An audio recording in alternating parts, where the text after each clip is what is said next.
매주 수요일마다 나오시는 분이시죠. 고수의 일침 유인태 전 더불어민주당 의원이십니다. 어서 오십시오. 네, 안녕하세요. 조금 전에 이한석 기자, 최민희 의원, 정태근 전 의원과 함께 이명박 전 대통령의 제2롯데월드, 롯데타워에 대한 특혜 의혹 저희가 좀 다뤄봤는데 말이죠. 유인태 의원께서도 좀 들으신 내용이 있습니까? 저 정무수석 되자마자 하여튼 2003년에 그 롯데 측에서 저걸 아주 신 회장님의 수건 사업이라고 해서 저 좀 도와달라고 문희상 비서실장 통해서도 그쪽에서 그 청이 들어왔고 저한테도 누구 아는 사람을 통해서 얘기가 들어왔어요. 그 노무현 대통령도 그 많은 일자리도 생기고 새로운 랜드마크도 생기고 긍정적으로 검토해 보자고. 노무현 대통령. 그 2003년입니다. 예. 근데 그 후에 결국 그 미국의 그 미 공군의 가장 권위 있다는 기관에서 도저히 안 된다고 그래가지고 하여튼 노무현 대통령도 그걸 꽤 해주려고 가능한 긍정적인 방향에서 처음부터 검토는 됐었어요. 그렇다고 한다면 노무현 정부 때는 긍정적으로 검토를 했는데 도저히 안 된다. 이한석 기자도 그 이정석 전 장관 이야기 인용하면서 그 얘기를 했단 말이죠. 안 되는 건 안 되는 거다. 그랬던 해주고 내용이 싶어도 그게 아마 미 공군에 뭐가 있나 봐. 제일 권위 있는 기관이 거기에서 이건 곤란하다는 거예요. 정부가 바뀌자마자 해주는 쪽으로 이 결론이 바뀐 이 과정에 대해서는 한번 검찰이 수사를 해서 밝힐 필요가 있지 않나 이런 생각이신 거죠? 어떻습니까? 뭐 있었겠죠. 안 그러고는 그렇게 해주려고 해도 못 해줬던 거를 저렇게 될 때는. 그리고 저한테 원래 저 청을 넣은 사람도 이것만 해주면은 리베이트가 있다는 소리까지 하길래 그래 싫다는 소리 말고. 롯데 그룹 관계자입니까?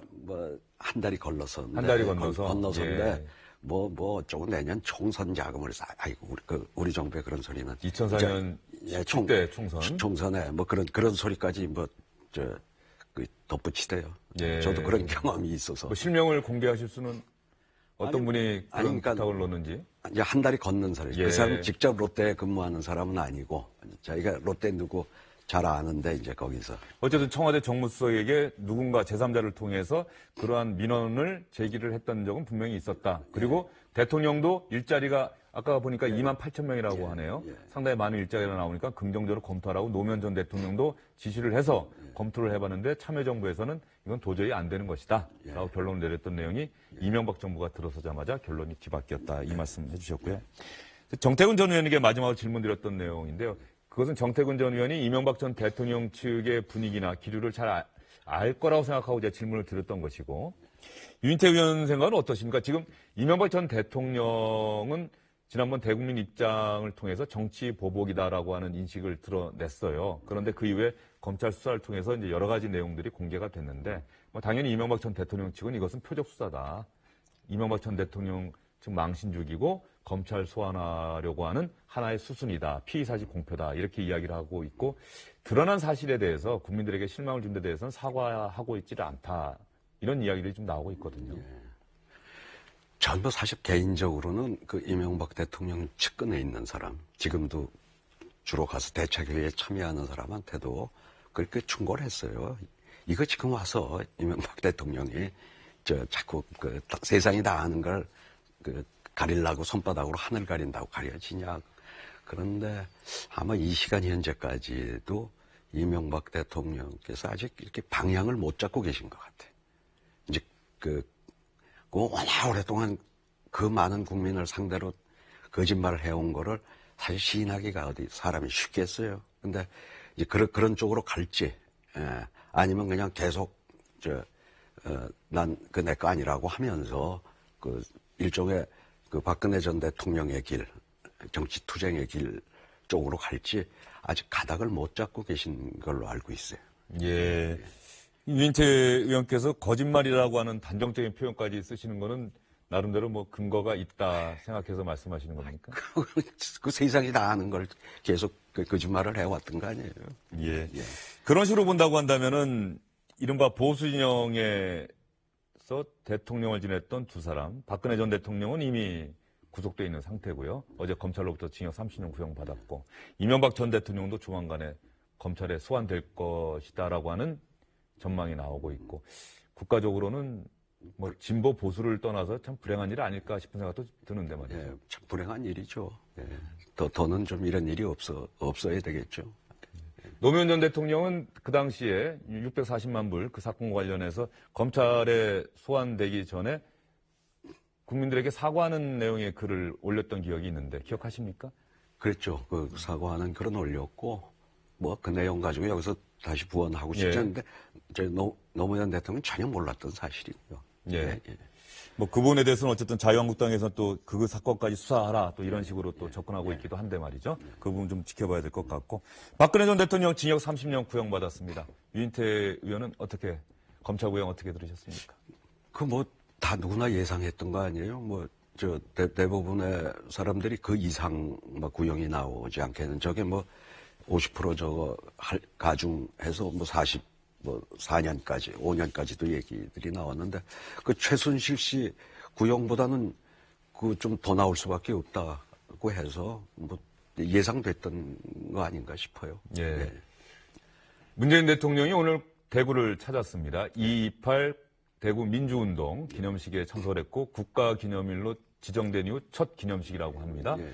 대구와 광주의 동맹, 달빛 동맹을 강조를 했습니다. 예.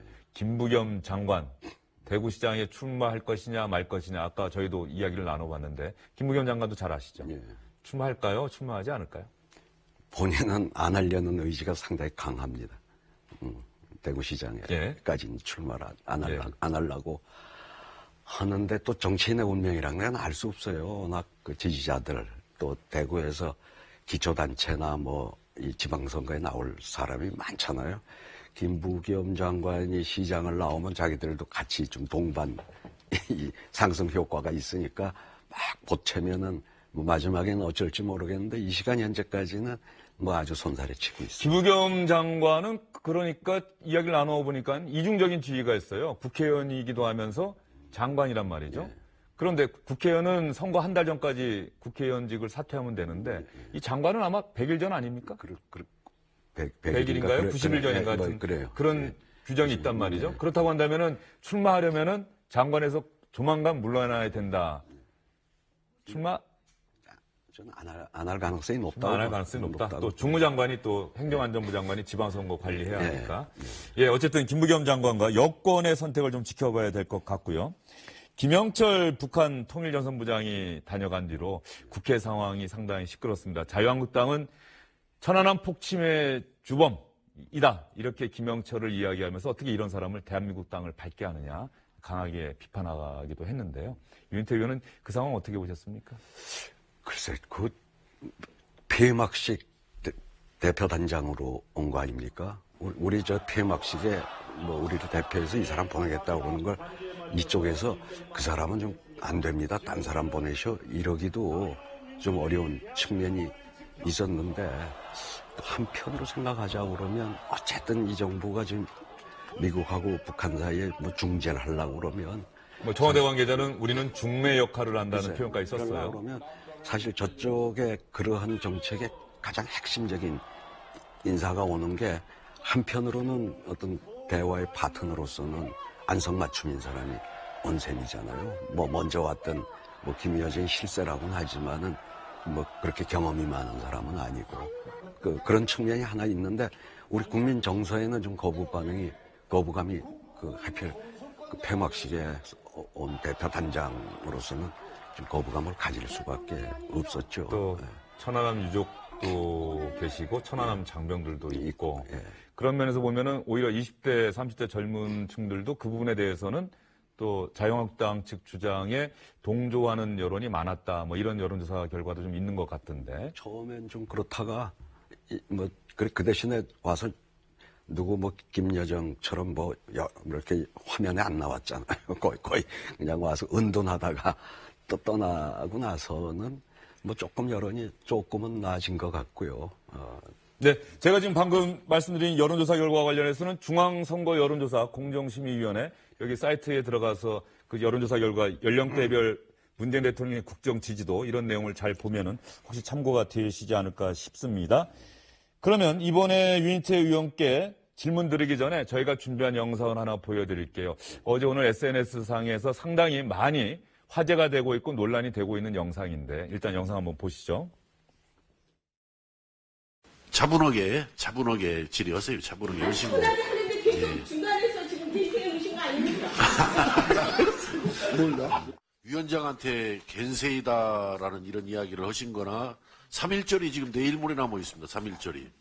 그렇게 겐세이라는 표현을 써서 위원장한테 항의한 것은 대단히 불경스럽고 적절치 못한 발언이다 이렇게 생각하는데 혹시 제가 조금 우리 위원장님께 지금 과도한 말씀을 드린다 그러면 그 부분에선 제가 사과를 드리겠습니다. 자, 우리 이은재 의원님이 저한테 뭐 사과하신 부분은 제가 뭐 또 받아들이겠습니다. 받아들이고. 예, 이은재 의원이 중간에서 자꾸 제 말을 자르세요 이렇게 이야기했어도 될 건데 갑자기 겐세이라고 하는 일본말이 나왔는데 겐세이가 우리말로 하면은 견제 뭐 이런 뜻일까요? 견제를 겐세이라고 한다고 예. 그러더니 뭐 주로 당구 칠 때 쓰던 말이죠. 뭐 고등학교 때. 어떻습니까? 내일이 3.1절인데 공교롭게 말이죠. 또 이런 이야기가 나왔어요. 이은재 의원이 사실 또 국회 질의 과정에서 뭐 고함도 좀 많이 치고 또 사퇴하세요 이렇게 이야기도 해서 좀 논란이 되기도 했는데 어떻습니까? 제가 국회에서 있어 보면요. 그 상당히 내용을 많이 준비한 사람들.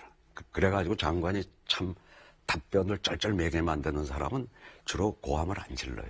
예. 차분하게 그 장관에게 답변할 시간도 충분히 줘요. 반론의 시간도. 그래도 이제 장관이 뭐 이렇게 궁지에 그렇게 몰아넣는데 별로 준비 안 해온 사람들이 자기가 이렇게 논리가 답변을 들어보니 막힐 때 뭐 태도 가지고 내지는 말꼬리 자꾸 뭐 이래가지고 고함 국회에서 그 많이 지르는 의원들은 별로 의정활동 잘하는 사람이 아니다. 뭐 다 그런 건 아닙니다만 대충 그렇게 보시는 게 맞을 겁니다. 본인의 성격 이런 부분도 좀 작용하지 않습니까? 그것도 있는데 그 자기가 충분한 그 준비가 돼 있어가지고 그쪽에 부처의 명백한 잘못을 지적해서 하는데 왜 그렇게 거짓말할 때 고함을 지를 수 있는데 그렇지 않으면 상당히 논리적으로 차분하게 접근하죠. 근데 자기 논리가 좀 딸릴 때 되게 고함 지르고 뭐 그러죠. 유인태 의원도 의정활동 하시다가 상임위에서 좀 고함 지르신 적 있으십니까? 뭐 거짓말하고 이럴 때 덜어 있죠. 상당히 예. 거짓말할 때. 알겠습니다. 다음 달부터는 지방선거 국면으로 돌입할 것 같은데요. 지방선거 관련해서 또 유인태 의원님 앞으로도 좋은 말씀 해주시길 부탁드리겠습니다. 오늘 말씀 잘 들었습니다. 예, 감사합니다.